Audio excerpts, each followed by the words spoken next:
Y'all ready? This doesn't feel right. Who thought of this idea, man? All right, hold on. Spin the water up. Hold on, the water's getting higher.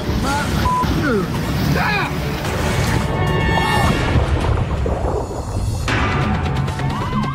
This might be the big one. Back up, back up. Oh! For 15 years, we've rushed to the rescue of people in need. Hey. Stay awake. I'm Dan Flynn. And I'm Titus Tiro. As EMTs, 10-4 bitch in contact. we've handled everything that New Orleans can throw at us. Don't let go. But there's a giant network of specialized units who run into life-threatening situations that most EMTs never face. Now, we're traveling the country. What are we doing next? And rolling up our sleeves Spin the water up. to prepare as they do. Let's go. Oh, God. And shine a light on the heroic action of America's most elite first responders. We're here in Austin, Texas. We got a call from Dave Heinz from Austin Travis County EMS. He said he wanted to show us the work that they do as first responders.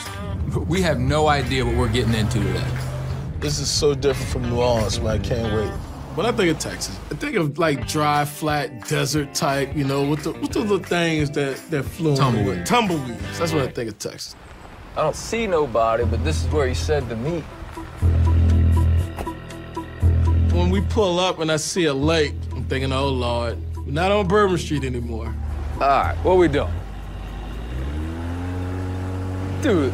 Oh, my God. All right, so it is a boat. That's pretty badass. Oh, now this is some entrance right here, huh? How's it going? So these dudes show up on these badass Zodiacs. To be honest, being on the water was the last thing I expected to be doing in Texas. Austin, Texas, it floods here a lot. And when it floods really, really fast. We elected to do a swiftwater scenario with Dan and Titus because it's something that we do frequently. Y'all ready to get wet? Y'all gonna do it today. Now let's go get you guys dressed up. So clearly, we're not dressed for a water rescue scenario. Take your shoes off, step into the suit. Lucky for us, our host came prepared with dry suits, and they look pretty cool. So why does it have to be so tight? I feel like it's cutting my circulation. In an actual flood event, we're keeping the contamination away from your skin. That makes sense. Oh, God. That gear is made for skinny people. Let's just keep it 100. My ass was like, are you crazy? His does look like 10 pounds of sausage in a 5-pound case.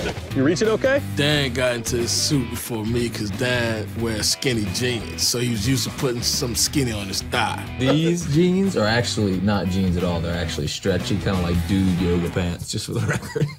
Dude, You ever seen you that? should have never told me that, man. Oh, Y'all ready? Yeah, we're ready, man. All right, let's do this. We'll get y'all in this boat. Yep. Very graceful.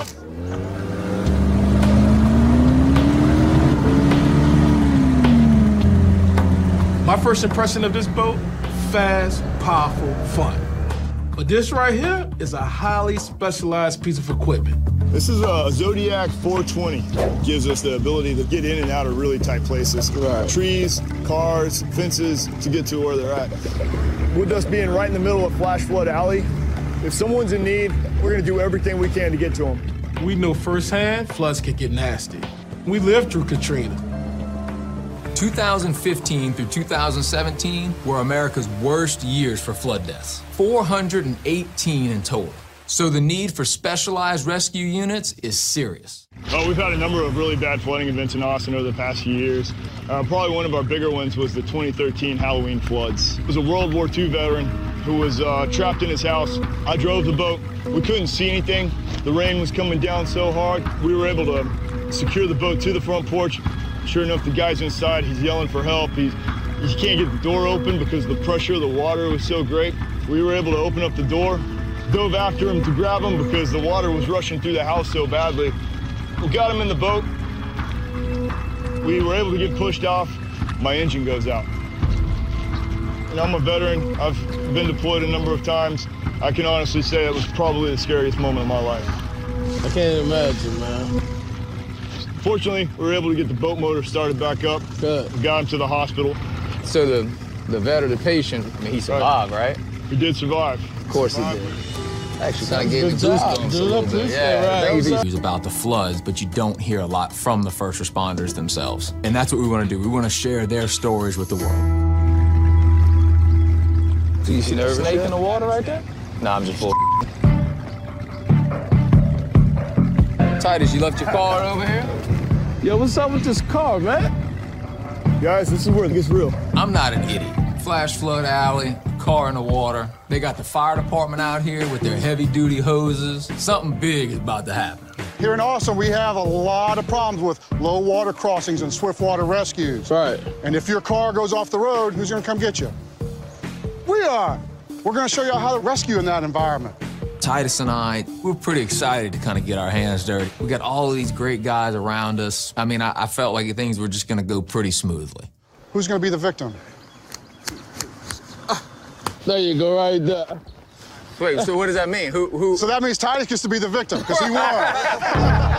We're gonna put you in the car, and you're just driving along, and then, what happened? My car's flooded. Okay. I can't go anywhere. What am I gonna do? Right. You're gonna sit tight, we're gonna come get you. You know what? I'm with you. I heard Dave say that, but I wasn't really listening. Like, you know what I mean? He said, Titus, you're gonna be in the car, but it really didn't compute in my mind. Do you want me to sit? Oh, yeah. You're going for a ride. This is your car now. Right. Get in there. You have to lower your head just a little bit. This doesn't feel right. Some told me that I was gonna be intimate with that car for some reason, but I just didn't know how intimate I was gonna be with it. All right, you good? Who thought of this idea, man? He's in the scrub seat. All right. All right, hold on. Spin the water up.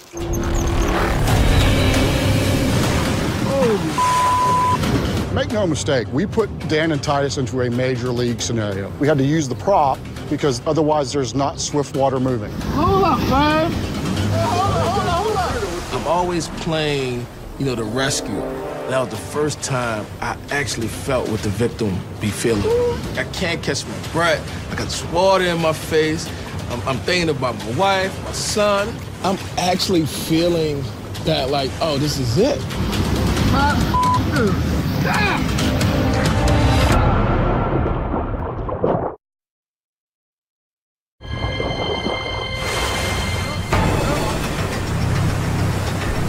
Man, I freaked out. I bounced.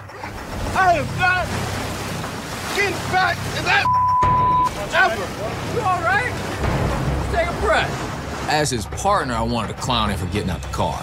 As his friend, I could tell he was legitimately panicked. So it's scary. Yeah. It's scary. One of the things that's hardest to get across to our guys is to not panic, to be calm. If I go in with you the next time, will you go back in? That would be a negative Ghost Rider. Jesus Christ himself could be sitting in that passenger seat. I am not getting back in that car. Well, that's easy. I'll get in the car. You All right, rescue. then, we'll do that. How about that? All right. Hey, easy.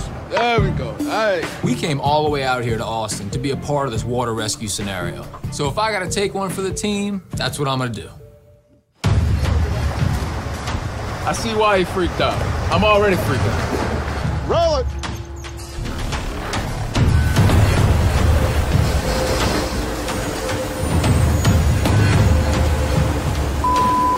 We're gonna do a wedge formation. Bob's gonna be in your right ear. Right. Finch is gonna be in your left ear. Their job is gonna be to pull you down. Walk it back, nice and easy, Titus. Here's how the wedge formation works. We have one guy at the front, and we make a wedge behind him. It's sort of like a stack of bowling pins. That breaks up the water, and it makes the water behind the wedge calmer. And that makes it safer for us to do our jobs. You're doing good. But as we're moving closer to the car, I'm at the front of the wedge, getting slapped in the face with something like 200 PSI. It ain't fun. It's actually scary. But then again, so is actually being in a flash flood. Beautiful. Water's rushing my face, but your job is to save someone's life, and your job is to protect your teammates. You have to put that fear to the side. Titus, get low. Yes. Yes. There you go. You got it. There you go. Right behind you. Perfect.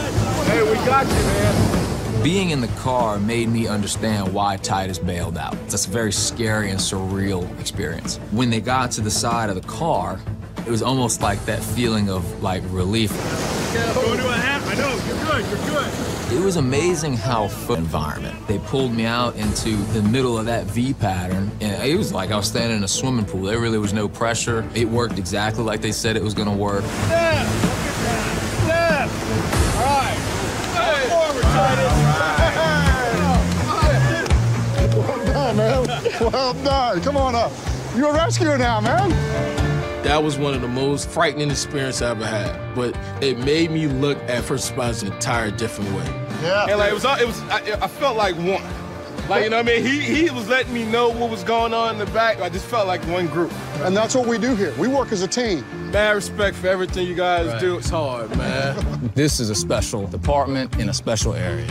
And these guys are doing unbelievable stuff, you know, and my hat's off to them. Thank you again, dude. Do I this. appreciate it. Well bro. done. Well done, man. When most people usually think of first responders, they think of a guy in the back of a truck.